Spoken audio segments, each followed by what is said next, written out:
Charm Grammy Crochet, and today is a Knit Happens video, double dog dare from my good friend Laura from Mad Mimi's Crochet and Farming.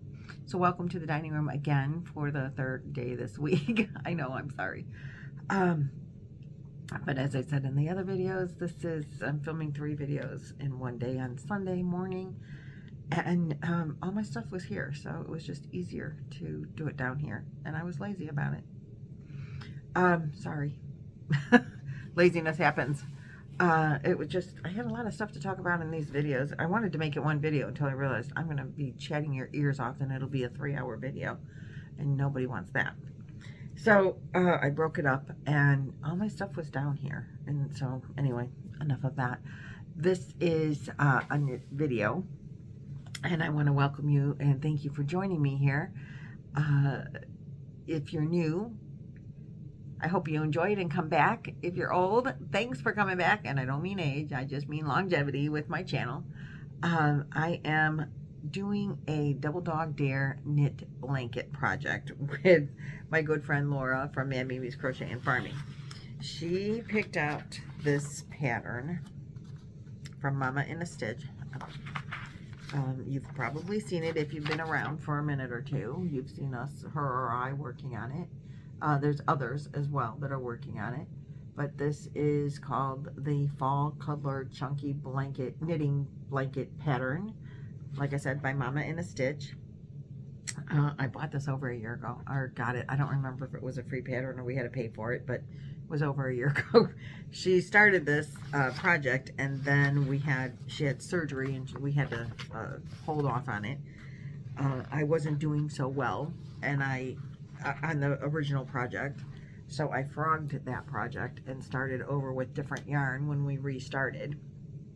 And I am using it calls for a 6 weight yarn, but I'm using a 5, and I think it called for a lot more yardage than what I'm ending up needing so far anyway. I think, let me see if I can tell you. I just finished the 4th, well, it's not completely done, the 4th ball band of Yarn Bee Lots of Dots. It's 100% acrylic yarn, and there's 110 yards or 101 meters on a 3.5 ounce 100 gram skein of yarn, 60 acrylic and 40 polyamides. I was wrong. It's really soft and squishy. I love it. This colorway is called Dewdrops. They don't make this, they don't sell this yarn anymore, which is really sad because it's an awesome yarn. It doesn't split, even though I'm a very inexperienced knitter.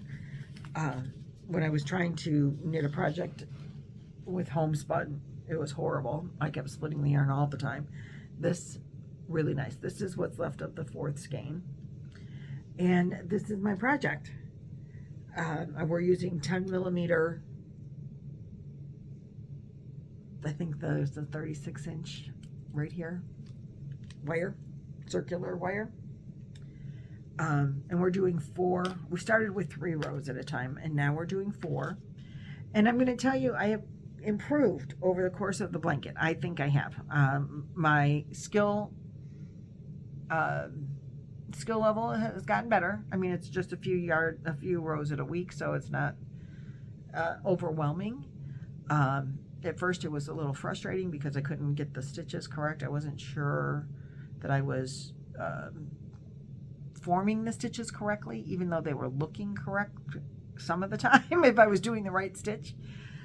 But I'm finally figuring out, while it's on the hook, to know if I'm making it, or on the needles, if I'm making the correct stitch or not, because I still don't know I know what the knit stitch is supposed to look like when it's done, and I know what the purl stitch is supposed to look like when it's done. But when you put the stitches together, then they have a different name. So that's confusing to me. But that's no different than saying you put 5 double crochets in the same stitch and now it's a shell instead of 5 double crochets. So you make the shell, you make the shell. I'm having a hard time with the brain function there. on the knit. Excuse me. My voice has been bad all morning. But I do know that when I'm crocheting the purl stitch, you get these bumps as soon as you take the thing off the hook, and or off the needle. As soon as you finish the stitch, you get that bump. On the knit stitch, I don't think you get that bump, but this is what the purl stitch looks like on top of the knit stitch, and this is what the knit stitch looks like on top of the knit stitch. So I love this look. I love this look too, by the way, don't get me wrong. One of these is called stockinette, I think, and one of them is called garter or something. That's what I can't get my mind around now, but that's okay. So the blanket has where you knit every time on the border. So you make the border as you make the blanket. Really a cool idea. I don't know that that would work so well with crochet necessarily. Maybe it would. I don't know, because crochet you tend to get the funky edges, you know, like between rows. Anyway, so it looks like this on both sides for the first 7 stitches, and I love that it like has the built-in border. That is like so cool to me. And but then you don't know which is the right side and which is the wrong side because they look the same. And we did a stitch at the beginning of this that looks the same to me on both sides. At the bottom here, it looks bumpy on both sides. That's the one side, this is the other side. And I know that that has a name as well. I don't remember how we did that stitch, but I like it. And I would like a sweater. I wanted to learn how to knit so that I could make sweaters, not blankets. But I think blankets are a great way to start. So thank you, Lala, for picking a blanket as the first project. I really like it. I think I want to try to make a blanket for Boggy Creek that I knit, and just do like the same thing all the way across, all the way across, all the way across the whole time, and make it look like this, like purl one row, knit the next row, purl, so it'll look like this on one side and it'll look like this on the other side. I like that. I like that look. And then almost looks like the blanket could be reversible, and I'm okay with that. I think that would be like really kind of brainless, but give you the motion. And so I might just do that with a 4-weight yarn, and I don't know what size hook or needle. I don't want it to be tight, but I'm thinking I might do that just to give me more practice. Or maybe I'll just pull out some, make some wash rags. But a Boggy Creek blanket, I think would be a good idea. It's Boggy Creek blanket drive time. So, and if you don't know what Boggy Creek is, I'll link the last video that I made, because it's all about Boggy Creek. And you can watch that. It's a camp for chronically ill children that we are doing a blanket drive for with Nancy from She's Got Yarn, and Billy the Crafty Floridian, and myself, and Nancy's mom and her women's group. And it's a great cause, so I will link that, my last tutorial, in the description box, and you can learn about that, or check out Nancy or Billy's channels, which will also be linked, and learn about Boggy Creek. But I'm thinking that if I don't want to donate this one, but I think it'll be in the parameter of sizes of the size for Boggy Creek. But I don't want to donate this one because there's mistakes in it. It's my first one, and I don't. It's not worthy of donation for sure. It's not worthy of anybody's love but mine. But I do love the yarn. It is nice and soft and squishy, and I'm really sad that they don't make it anymore now that I've been working with it. So, and I'm really appreciative of Laura for double dog daring me and making me continue with this. I have used some tutorials, YouTube tutorials, to help me figure out the stitches. Laura went to and goes to a knitting class. Yay for her. I've been using tutorials and this book Knit 101, which in a video or two ago I went through some of the projects in the book, and thinking that maybe I would start one of those after I'm finished with this blanket. But this blanket should be done October 2nd. Now, I just finished a bunch of blankets for my granddaughter, which was a big project. 4 blankets for her and her friends, her college roommates, and they'll be getting them on Sunday. Now, let's see if I can get this in here. I need to get a bigger bag for this blanket. This is a bag that it's from Sassy Sacks, and I got this bag. Is it in the? Oh, where's the tag? There it is. Sassy Sacks, and it was a gift from Nancy from She's Got Yarn, and I love it, but it's getting a little small for my blanket's getting a little big, I think, for this. I need to get it into a different bag. I love it. It's a box bottom. It's got this handle on the side. I totally love it. But this blanket's getting a little too big. So I was thinking about this anyway, doing this knit blanket, and because we're coming to the end of this blanket soon, and it doesn't take that long. Now that I know the knit and purl stitches, it's not taking that long to make the blanket when I work on it for my 4 rows, but I am enjoying the knitting a great deal. So Laura said she's going to make this Good Night and Day knitting pattern by Tara Lynn Morrison, and this we got this off of Ravelry. It is a paid for pattern. I don't remember how much. And look at it. Isn't it adorable? It's a crop sweater, and you make it with a bulky 6-weight bulky yarn, and it says, which I'm like a little nervous about, you use 9mm, 10mm, and 15mm circular hooks or needles. Now it's knitted from the top down. Here's another picture of it. So you start at this collar and then you knit it down, and I haven't read through the pattern because I'm afraid I'll get scared. I'm gonna let Lala lead me, and we're going to make this. So I pulled out the yarn for it today, and I went through my knitting needles. Now I know I have 10mm, but it doesn't ask for a 10mm. It says I need, oh yeah, it does. 9mm with 16-inch cord, 10mm with a 24-inch cord, and a 15mm with a 24-inch cord. When I started this blanket, I ordered 10mm hook with 36-inch circular 10mm. They're not interchangeable.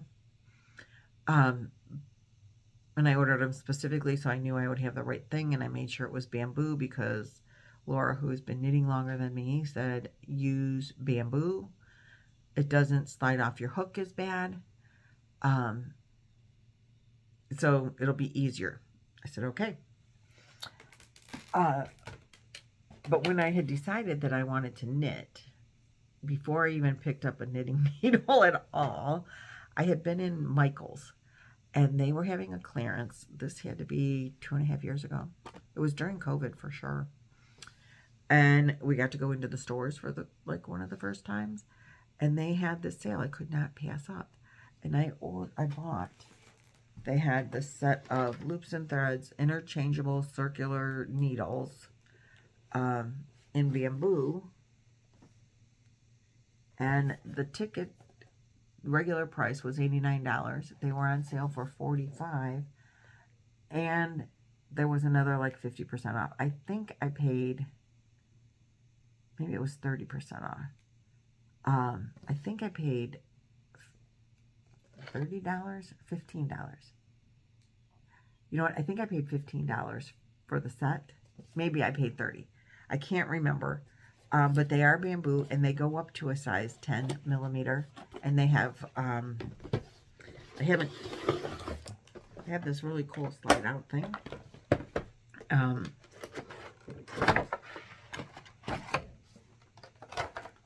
But they're really nice bamboo, but they only go up to a 10, and this pattern calls for a 15. And they got wires in here, and wooden ends,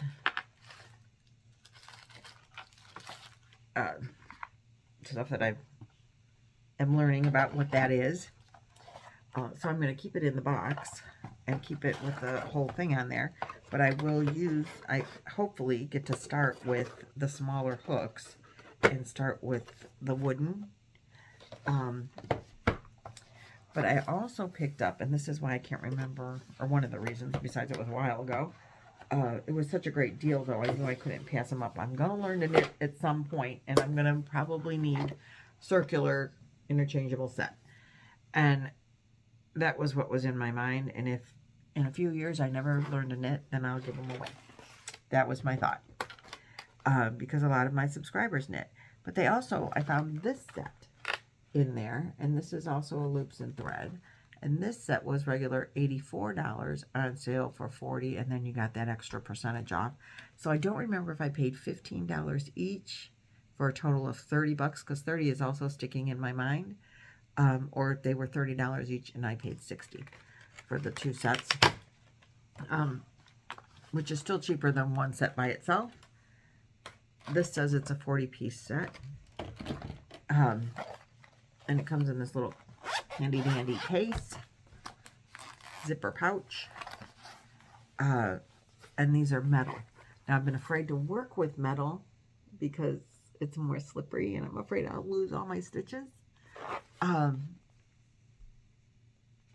But it's a complete set, and it has a 15 millimeter. It starts at 15 millimeters. But they're teeny tiny ones. So I'm a little nervous about that, and I'm not sure if I want to go ahead and order a set of circular bamboo 15, just because I'm afraid to work with this. And I want to make the sweater. And I'm not sure who I'm going to make it for. It's croppy, and it's very stylish. I don't know that I want a croppy sweater, because I'm a fluffy girl, and I like to hide all of that behind a big, big sweater.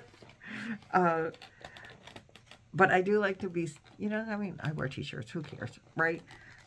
But if I'm going to wear a sweater, I would like it to be stylish too. So I picked out yarn that I have enough of to make it for myself. But it would also, therefore, make it for people that are smaller than me in my life, like all of my granddaughters. Chloe is the only one in, no, well, Maddie wears adult sizes too.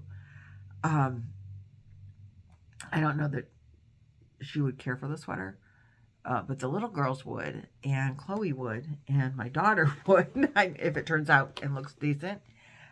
So I picked out this yarn, in 3 different colors.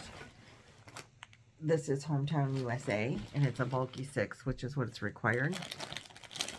These are very neutral. All of those women that I mentioned and kids would wear these colors, more than I would, but I think it would look good, and I would have to like stripe it or something, which I don't know how that would work, unless I made it for like Ari, my granddaughter, you know, my number 3 granddaughter.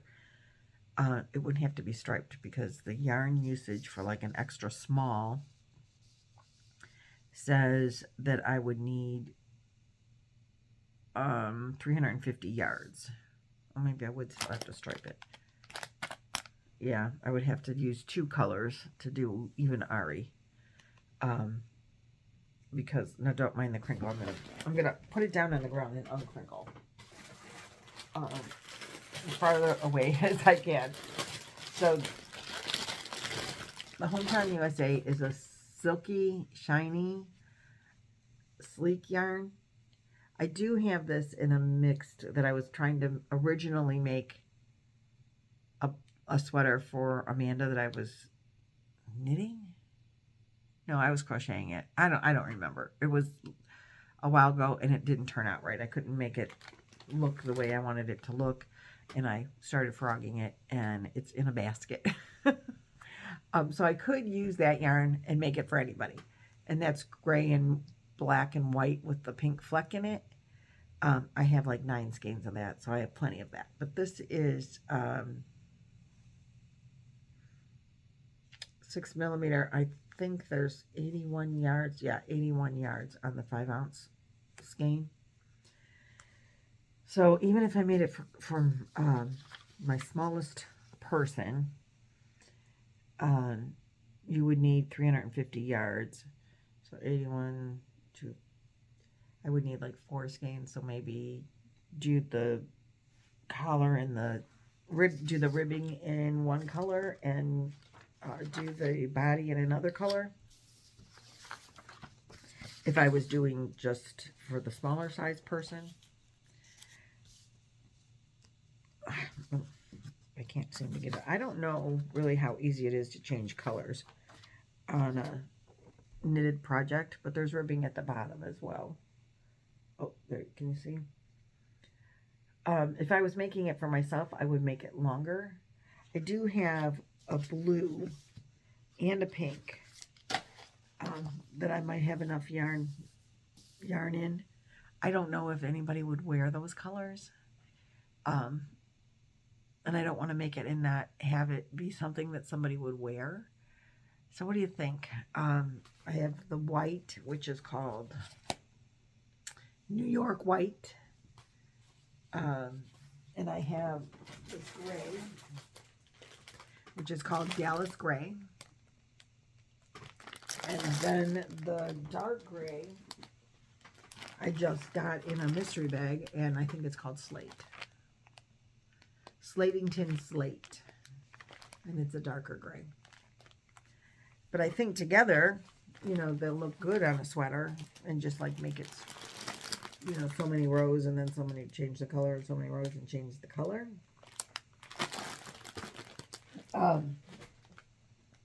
And I have to be ready to start this whenever Laura is ready to start it. So I wanted to get it all together, and I want to talk to her about how easy it is to change or not change color.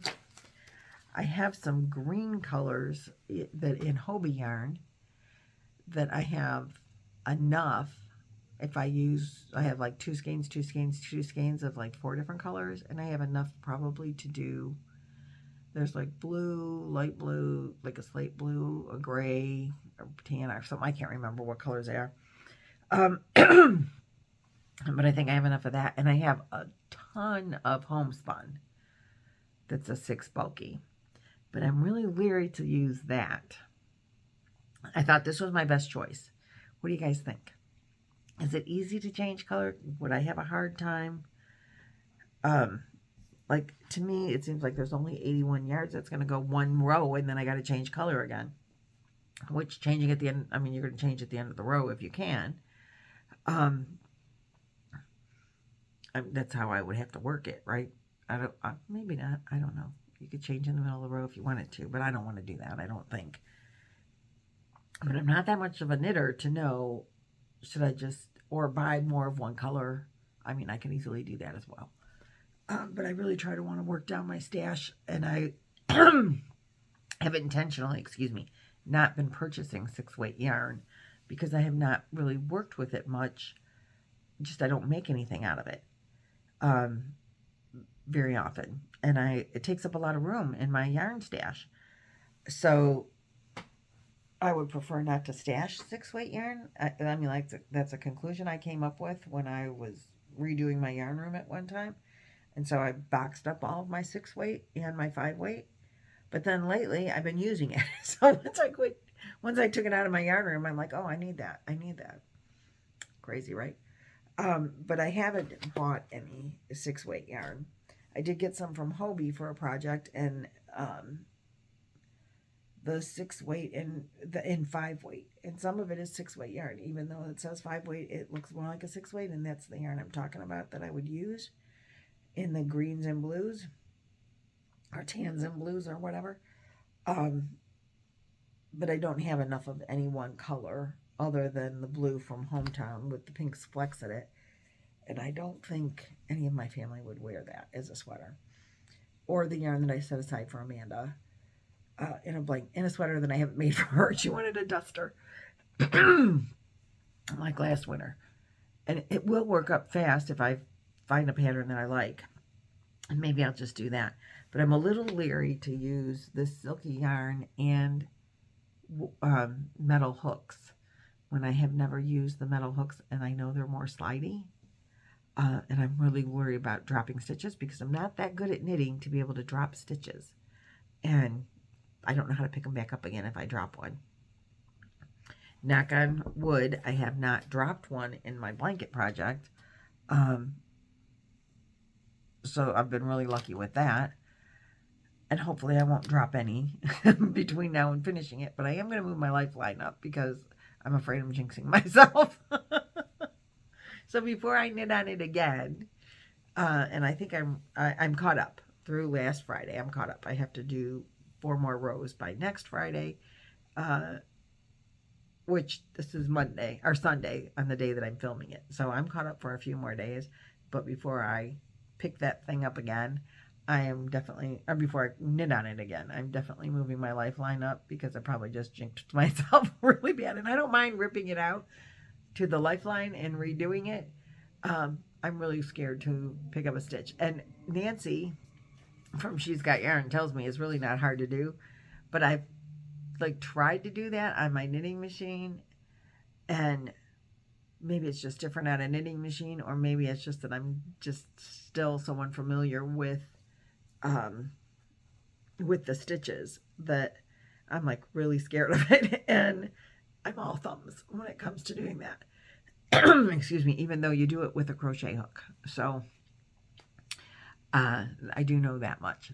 But move up my lifeline and then I don't have to worry about it. If I drop it, I'll just frog it. It doesn't take that long to fix it, to redo. I've done that already. So anyway, that is what's going on with my knitting projects. So do I start another blanket or washcloths for practice in the meantime? Because I really do enjoy knitting. And like practice on maybe just some washcloths with the smaller hook and smaller yarn, or smaller needle and smaller yarn, because I don't even really know how to cast on. I don't remember how I got how I cast it on for this project, you know, for my Double Dog Dare blanket. And maybe I need to practice that before I want to make a wearable so that I know my cast-ons look decent. Maybe that's a good idea. So maybe I should just cast on and take off and cast on and take off. I don't know how to cast off. I have not. I've done that once on a washcloth that turned out looking like a stingray instead of a square. And that's the only time I've ever cast off. So maybe I need to practice that too. But I am enjoying it. So that's all I have for you guys. What do you think? Should I just buy more of one color? Or should I try to stripe it? I think it's really cute. If I were to make it for myself, I would need to add more yarn because I would need it to be longer. I wouldn't make the crop for me, but I'd really like to make it for a family member or even Chloe's new, roommates. All 4 of them would look so adorable in that. They really would. They would look very, very cute. My granddaughters would look very, very cute. It would be really kind of cute to make matching ones for my youngest 2 grandkids because they're sisters. But I don't know that I'm knitting good enough to want to give it away either. You know what I mean? It might not turn out well enough that it would be something you would give to somebody else and expect them to wear or hope that they would wear. Practice, practice, practice. All right. That's what I have for you today. Thanks so much for watching, subscribing, sharing, thummies, all those things. I appreciate it very much, and I appreciate you for coming back again and again. I hope you've enjoyed the video, and I will see you again in the next video. Bye-bye.